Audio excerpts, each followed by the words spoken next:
Nasib seorang mertua dibegal menantu sendiri. Mirisnya, mertua yang sedang sakit stroke dibegal menantu. Peristiwa ini terjadi di Banjarbaru, Kalimantan Selatan. Diketahui, pelaku berinisial MHJ, pria berusia 38 tahun. Ia tega membegal mertuanya dengan berpura-pura menjadi seorang driver ojek online. Dari tangan korban, MHJ berhasil menggondol emas 100 gram senilai 70 juta rupiah. Kini dirinya berhasil ditangkap polisi dan terancam kurungan 9 tahun penjara. Dilansir dari surya.co.id, Kepala Seksi Humas Polres Banjarbaru AKP Syahruji mengatakan, aksi itu dilakukan pelaku karena sakit hati terhadap mertuanya.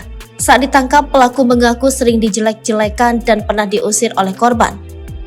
Pelaku sering dijelek-jelekan dan juga pernah diusir oleh korban dari rumahnya. Korban juga meminta kepada anaknya agar bercerai dengan pelaku dan kembali kepada mantan suami sebelumnya, ujar Syahruji. Untuk memuluskan dendamnya terhadap mertuanya, pelaku berpura-pura menjadi ojek online dengan modus mengantar pesanan makanan ke rumah korban. Pelaku datang dengan menggunakan helm tertutup dan penutup wajah. Korban yang tak mengetahui jika ojol yang datang ke rumahnya adalah menantunya, lantas mempertanyakan siapa yang memesan makanan. Pelaku mengaku dari Gojek mengantar makanan pesanan anaknya yang belum membayar, ujar dia.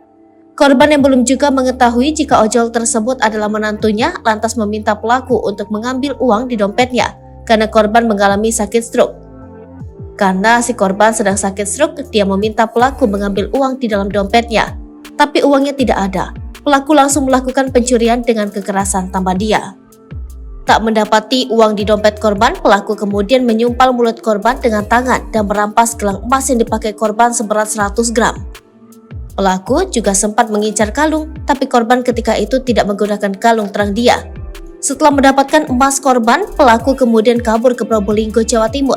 Di sana pelaku menjual emas korban 70 juta rupiah.